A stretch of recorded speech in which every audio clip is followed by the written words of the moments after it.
capítulo 5, versículo 17. Segunda a los Corintios, capítulo 5, versículo 17. Dice así la palabra de Dios, hermanos.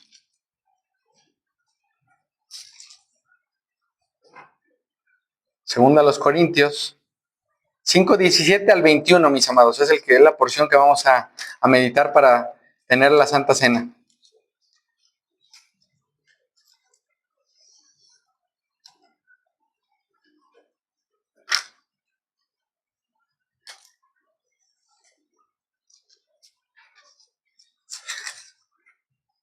Dice así la palabra de Dios, hermanos. Lo leeré en la Nueva Biblia de las Américas. Segunda a los Corintios 5, 17. Dice lo siguiente: de modo que si alguno está en Cristo, nueva criatura es. Las cosas viejas, ¿qué dice ahí, mis amados? Pasaron, ahora han sido hechas nuevas. Y todo esto procede de Dios, quien nos reconcilió con Él mismo por medio de Cristo y nos dio el ministerio de la reconciliación. Es decir, que Dios estaba en Cristo reconciliando al mundo con Él mismo, no tomando en cuenta a los hombres sus transgresiones, y nos ha encomendado a nosotros la palabra de la reconciliación. Por tanto, este pasaje me encanta, hermanos. Somos embajadores de Cristo. Alguien que está en Cristo es un embajador, un representante, hermanos. Como si Dios rogara por medio de nosotros. En nombre de Cristo le rogamos, reconcíliense con Dios. Y después dice el 21, mis amados, al que no conoció pecado, lo hizo pecado por nosotros para que fuéramos hechos justicia de Dios en él. Mis amados hermanos, tres cosas importantes en estos pasajes, hermanos. En el versículo 17 dice que en Jesús o en Jesucristo eres una nueva criatura. Lean conmigo esa porción del versículo 17. Dice el apóstol Pablo, de modo que si alguno está en Cristo, nueva criatura es. La pregunta para ti y para mí en esta mañana es si tú estás en Cristo, si tú realmente has entendido que Cristo te hizo una nueva criatura. ¿Por qué, mis amados? Todo aquel que ha sido salvo por Cristo es una nueva criatura, sin excepción, hermanos.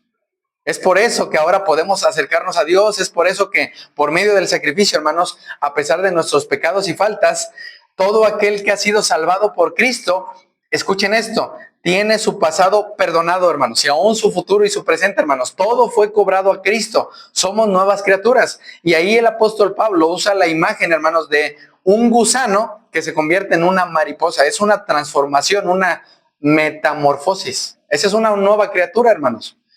Pasamos de ser alguien miserable, alguien que necesitaba un salvador, a alguien nuevo, hermanos, en Cristo.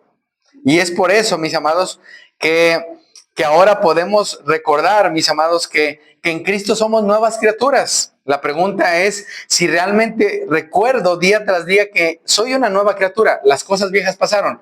¿Qué pasó, hermanos? Mis borracheras, mis mentiras, mi engaño, mis malas palabras, mi odio, mi coraje, mi falta de amor por mi esposa, por mis hijos. Hermanos, todo eso fue cobrado a Cristo y ahora somos nuevas criaturas. Hermanos, el Señor Jesucristo hizo una obra en la cual tuvo que castigar a su Hijo para hacernos nuevas criaturas. Tuvo que moler al inocente para que ahora nosotros los culpables fuéramos nuevas criaturas y no tuviéramos que padecer, hermanos, bajo la ira de Dios, que es lo que Cristo padeció. Versículo 18, hermanos, dice lo siguiente: todo esto procede ¿de quién? De Dios. Hermanos, nada de la salvación, aún ni el 1% procede de ti y de mí. Todo esto procede de Dios. Porque Él como veíamos en Efesios, hermanos, Él me escogió antes de la fundación del mundo. Él me llamó, Él me lavó, Él me perdonó. Hermanos, Él hizo todo para que ahora yo pueda estar sentado con Cristo en los lugares celestiales.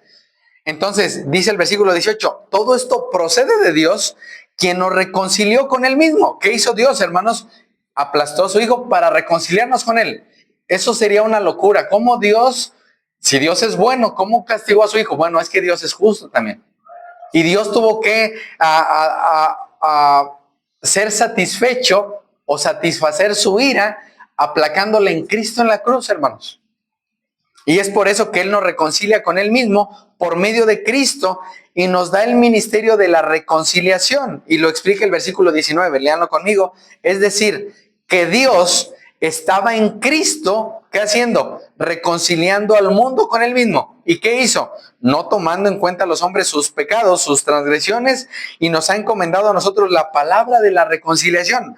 Así que, mis amados, en Jesús hemos sido reconciliados con Dios. Por eso es que tú puedes haber estado enemistado con personas, tus padres, alguien, alguna persona, y tú tal vez evitabas ver a esa persona. Bueno, el problema que tenías era que tu enemigo era Dios. Eras enemigo de Dios por tu pecado. Ese pecado que heredamos de Adán y Eva, que dice el rey David, en pecado fui concebido. Ese pecado que viene desde el vientre de nuestra madre, hermanos. Que no se quita con el bautizo, no se quita con ir a la iglesia, con hacer oraciones, hermanos. Lo que quita nuestro pecado fue que Cristo fue molido en nuestro lugar. Así que, mis amados, ahora somos reconciliados con Dios. Y eso es lo mejor que puedes tener. Tal vez aún sigues en enemistad con alguien. Bueno, cuando tú entiendas el perdón de Dios, que Dios te reconcilió con Él porque tomó a Cristo en tu lugar, vas a poder pedir perdón, vas a poder amar, vas a poder servir aún a tus enemigos o aún a las personas que no son fáciles de amar. Creo que yo no soy fácil de amar, hermanos. Creo que uno puede decir, no, la realidad es que yo sí soy fácil, mi esposa no. Hermanos, no somos tan fáciles de amar. Creo que aún en nuestro corazón queremos ser servidos, queremos ser alabados, queremos ser... Y hermanos, eso aún Cristo lo llevó en la cruz. Fuimos comprados a precio y aún dice Marcos 10:45, que me encanta, que el Hijo del Hombre no vino para ser servido, sino para servir y para dar su vida en rescate por muchos. Así que, mis amados, ahora somos ministros de la reconciliación. Vean el versículo 18, dice que todo esto procede de Dios, quien nos reconcilió con Él mismo. Yo no sé si tú te habías puesto a pensar que ya estás reconciliado con Dios si has creído en Cristo. Bueno, si no has creído en Cristo, ¿qué tienes que hacer? Ponte a cuentas con Dios, pídele perdón por aún los pecados más insignificantes que puedes decir, bueno, pero es que no es tan grave mentir. Bueno, es algo que llevó a Cristo a la cruz, hermanos. Así que, y dice el versículo 19, que Dios estaba en Cristo, ¿qué haciendo? Reconciliando al mundo con Él mismo. Hermanos, no tomando en cuenta a los hombres sus pecados, sus transgresiones. Me encantaba algo que decía el hermano Arturo en la semana, en la enseñanza, que no sé si se las envié, pero hermanos, él decía que transgresiones son cosas tan terribles que tú puedes estar haciendo y decir, bueno, no es tan grave, pero una transgresión es algo que Dios odia, hermanos. Un pecado aún, el pecado más simple, hermanos, es algo que nos debería dar asco. Pecar, hermanos. Y nos ha encomendado a nosotros la palabra de la reconciliación. Dice el versículo 20, léanlo conmigo. Por tanto, somos embajadores de Cristo. Y esto me encanta, como si Dios rogara por medio de nosotros. En nombre de Cristo le rogamos que reconcíliense con Dios. Hermanos, ese es nuestro llamado diariamente. Dios, saber que Dios estaba apuntándome con una flecha y que ahora por Cristo esas flechas fueron cobradas a Él, esa ira fue puesta sobre Él y que ahora puedo decirle a la gente, bueno, reconcíliate con Dios. Hermanos, en Jesús, hermanos, al haber sido perdonados todos nuestros pecados, ahora estamos representando, somos embajadores para que la gente se reconcilie con Dios. Hermanos, ¿por qué Dios decidió hacer eso? A través de hombres y mujeres pecadores, llamarle a la gente que se arrepienta, es Dios, hermanos. Él puede hacer lo que Él quiera. Y Él va a usar, hermanos, a un mentiroso, a un borracho, a un ladrón, un asesino, un violador, una prostituta, para que crean en Cristo y ahora le llamen a la gente que se arrepienta, hermanos. Nuevamente, día tras día debemos recordar que nuestros pecados, aún nuestras faltas más pequeñas, llevaron a Cristo a la cruz, hermanos. Así que, mis amados, en Jesucristo, hermanos, ahora somos embajadores para que la gente se reconcilie con Dios. Tú y yo estamos representando a Cristo en la tierra, hermanos. En tu casa, con tus vecinos, en tu trabajo. Y la tarea es decirle a las personas, reconcíliense con Dios. Pídanle perdón a Dios. Como alguna vez alguien lo hizo con nosotros, hermanos. Y en el versículo 21 dice algo en lo cual quiero centrarme un poco más. Dice lo siguiente, al que no conoció pecado. ¿Quién es el único, hermanos, que no conoció pecado? Cristo. Lo hizo pecado por nosotros. Esas palabras, hermanos, la traducción más correcta es, se hizo ofrenda por el pecado. lo hizo pecado, dice Reina Valera, lo hizo ofrenda por el pecado, para que fuéramos hechos justicia ¿de quién? De Dios. Hermanos, en Él, imagínense la justicia que Dios demanda. Hermanos, Dios demanda perfección desde el nacimiento hasta la muerte, perfección. Él no permite que tú y yo fallemos una sola vez. Y el único que no cometió pecado fue Cristo, hermanos. ¿Cuál fue el problema? Que Cristo fue a la cruz en nuestro lugar, hermanos, para que ahora nosotros seamos hechos justicia. Y es ahí, mis amados, donde Cristo, siendo inocente, hermanos, fue hecho ofrenda por el pecado, por Dios, hermanos, al morir en la cruz por nuestros pecados. Y, hermanos, Dios, siendo justo, nos da la justicia por medio del padecimiento de Cristo a nuestro favor, hermanos. ¿Qué hicimos, hermanos, para tener la justicia de Dios? Nada, nada, hermanos, nada. Día tras día nos damos cuenta que aún nuestras buenas obras, creo que es el profeta Isaías el que dice, nuestras buenas obras son trapos sucios, hermanos. Yo puedo hacer una buena obra con mi esposa, pero dentro de mi corazón estoy haciéndolo para obtener algo, y aún mi buena obra, hermanos, de hacer algo bueno, está manchado de pecado, hermanos. Porque puede decir, bueno, pero lo hice. Sí, pero en mi corazón había tal vez algo que yo esperaba a cambio. Así que, mis amados, el único que no conoció pecado fue Cristo. ¿Y qué hizo Dios? Lo hizo ofrenda por el pecado por nosotros, hermanos. Y es por eso que ahora en Cristo, mis amados, somos completamente nuevos. Probablemente tú estás buscando satisfacer las demandas de Dios. No puedes. Cristo sí lo hizo. Mis amados, en Cristo es donde somos hechos justicia de Dios. Nuevamente, porque Dios es justo, hermanos. Él demanda perfección. Así que, mis amados, el que tú y yo estemos aquí sentados en esta mañana, respirando, hermanos, a pesar de haber tenido un sueño perturbador, no santo, aún el día de ayer haber dicho una palabra no correcta, bueno, es por la misericordia de Dios. Estamos aquí porque Cristo fue molido por mis pecados para que ahora yo tenga paz con Dios, mis amados. Ahora, la Santa Cena, mis amados, o la Santa Cena es, siempre lo digo, hermanos, es una bendición, hermanos, es un privilegio participar como iglesia de la Santa Cena. Tal vez no lo veamos así, hermanos, pero ese es un privilegio para todo creyente, porque es una comunión espiritual en la que yo recuerdo que Cristo fue molido en mi lugar, hermanos. Que yo puedo ahora recordar que hubo un pacto que se hizo en el cual platicaba en la semana de un testamento. Cuando se hace un testamento, hermanos, ese testamento yo lo puedo cambiar. Bueno, el testamento que hizo Cristo no se cambia, hermanos. Es un nuevo pacto en su sangre. Yo puedo decir, bueno, le heredo todo a mi esposa. El día de mañana estar enojado y decir, no te heredo nada, ahora se lo voy a dar a él. Bueno, el pacto de Cristo en su sangre es completo y suficiente. Vayan conmigo a Hebreos. Hebreos, esto no lo tengo en mis notas, hermanos, pero vayan a Hebreos 9. Si quiero que veamos algo ahí. Hebreos 9. Y es algo que creo que es bueno entenderlo, hermanos.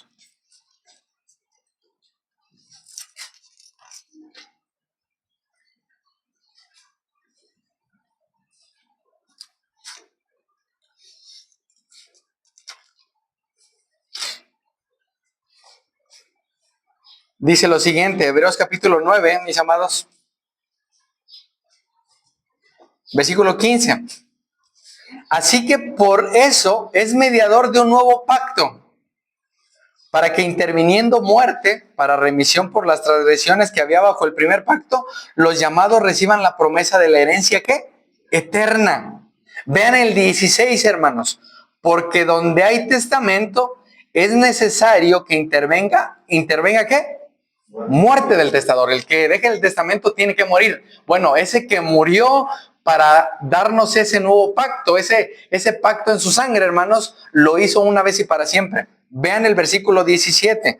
Lo voy a leer en Reina Valera, en Nueva Traducción Viviente. Hebreos 9, versículo 17. Dice lo siguiente: pues un testamento es válido solo en caso de ¿qué? Muerte, puesto que no se pone en vigor mientras vive el testador. O sea, mientras alguien ha hecho un testamento, hasta que esa persona muera, ese testamento no se puede llevar a cabo, no se puede efectuar. Ahora, vean el versículo 18, hermanos. Por tanto, ni aún el primer pacto se inauguró sin sangre. Aún recuerdan, porque aún en el primer pacto, en el pacto antiguo, hubo derramamiento de sangre para apuntar a Cristo, que Cristo iba a cumplir ese pacto totalmente. Vean el versículo 19. Porque cuando Moisés terminó de promulgar todos los mandamientos a todo el pueblo, conforme a la ley, tomó la sangre de los becerros y de los machos cabríos con agua y lana, escarlata y hisopo, y roció el libro mismo. ¿Y qué más hizo? A todo el pueblo, lo roció de sangre. Hermanos, ahora nosotros no necesitamos hacer eso, porque el pacto hecho con Cristo en su sangre fue ya hecho, hermanos. Es más, aún si tú y yo, el último día de nuestra vida, pecáramos, si tú estás dentro del nuevo pacto, si tú estás en Cristo, tú debes recordar que vas a ir al cielo por lo que Cristo hizo, no por lo que tú lograste hacer. Ahora dice aquí, versículo 20, diciendo, esta es la sangre del pacto que Dios les ordenó a ustedes. De la misma manera, roció con sangre el tabernáculo y todos los utensilios del ministerio. Y según la ley, vean esto, hermanos, casi todo ha de ser purificado con sangre. Lean conmigo esa parte del versículo 22. Y sin derramamiento de sangre, no hay perdón. Hermanos, Cristo, que era inocente, tenía que derramar su sangre para que ahora yo pueda entrar en ese nuevo pacto. ¿Cómo? ¿Portándome bien? No, hermanos, arrepintiéndonos y creyendo en Cristo, nada más. ¿Qué tengo que hacer para participar de la Santa Cena? Arrepiéntete y cree en Cristo. ¿Por qué, mis amados? Porque aún el apóstol Pablo sí dice a la iglesia, a los corintios, vayan conmigo ahí un poco para meditar en esto. Primero a los Corintios 11, hermanos. Solo es una porción. Hermanos, primero a los Corintios 11.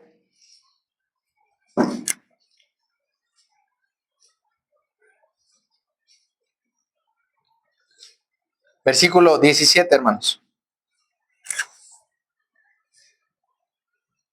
Dice lo siguiente el apóstol Pablo. Lo voy a leer en la Nueva Biblia de las Américas. Pero al darles estas instrucciones, no los alabo porque porque no se congregan para lo bueno, sino para lo malo. Pues en primer lugar, oigo que cuando se reúnen como iglesia, hermanos, la iglesia somos todos aquellos pecadores que hemos creído en Cristo. Hay divisiones entre ustedes, y en parte lo creo, porque es necesario que entre ustedes haya bandos a fin de que se manifiesten entre ustedes, ¿quiénes? Los que son aprobados. Aún entre nosotros, hermanos, nos daremos cuenta, bueno, creo que esta persona necesita compartir el evangelio, tal vez no lo ha entendido, pero aún, hermanos, es necesario que haya divisiones. Ahora, versículo 20. Por tanto, cuando se reúnen, esto ya no es a comer la cena del Señor, porque al comer cada uno toma primero su propia cena y uno pasa hambre y otro se embriaga. Que no tienen casas para comer y beber o desprecian la iglesia de Dios y avergüenzan a los que nada tienen. ¿Qué les diré? Los alabaré. Y dice Pablo, en esto no los alabo. Ahora, dice el versículo 23 algo, hermanos. Porque yo recibí del Señor lo mismo que les he enseñado. Que el Señor Jesús, ¿qué dice ahí, hermanos? La noche que fue entregado, ¿qué hizo, hermanos?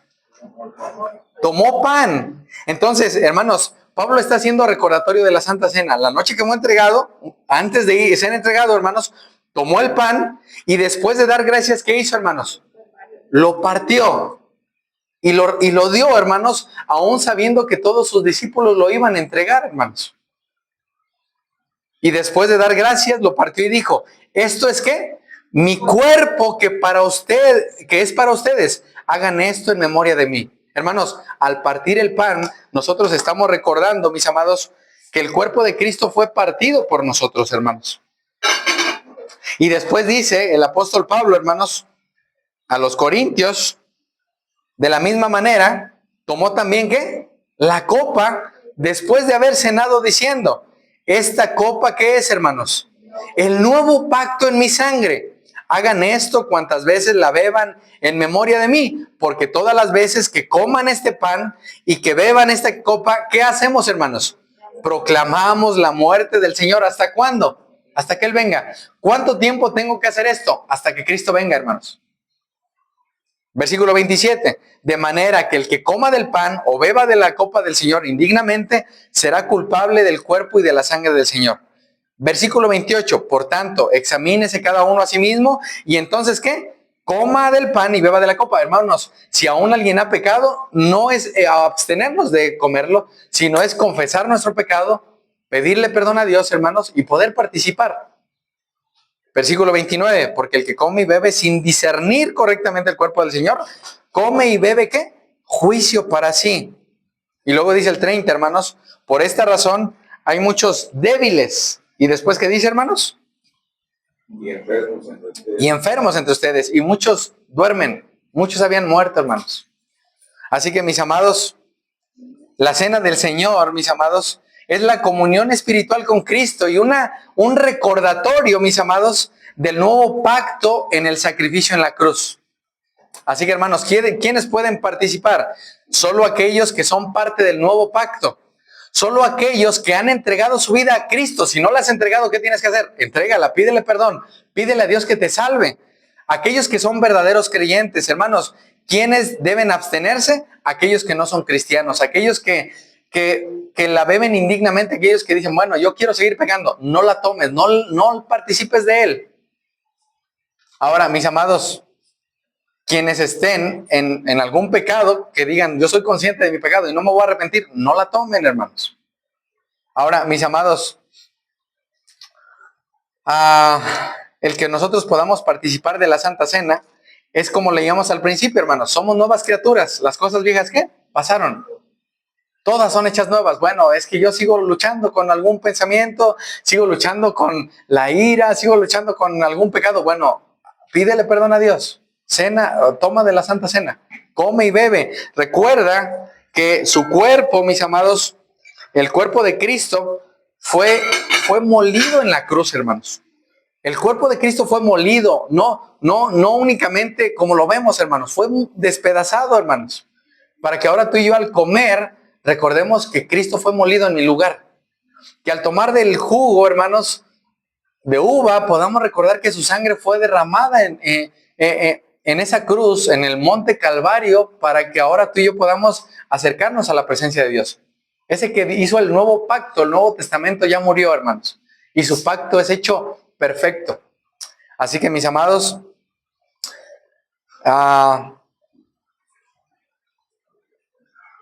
el día de hoy, hermanos, a pesar de todo lo que hemos hecho, hermanos, debemos recordar que el Señor Jesús dice, vengan, todos aquellos que están cansados y cargados, vengan a mí, dice Jesús. Así que, mis amados, lucharemos con el pecado hasta el final de nuestra vida, pero podemos recordar, hermanos, que el sello del pacto, hermanos, no fue hecho con una cera como se hacía, fue hecho con su sangre, hermanos. Y que ahora nosotros podemos experimentar esa comunión con Él. Y recordar, hermanos, que algún día vamos a sentarnos con Él a la mesa. Y aún, hermanos, pues ya estamos sentados con Él. Esto es algo que nuestra mente tal vez no entiende. Mas, sin embargo, mis amados, ¿cuál es el llamado? Pídele perdón a Dios, confiesa tu pecado a Dios, acércate a través de Cristo. Y aún si has pecado contra alguien, hazlo. O sea, pídele perdón a esa persona. Mis amados, el recordatorio es hacerlo en memoria de Él. ¿Hasta cuándo? Hasta que Él venga, mis amados. Así que vamos a orar. Mi Dios, en esta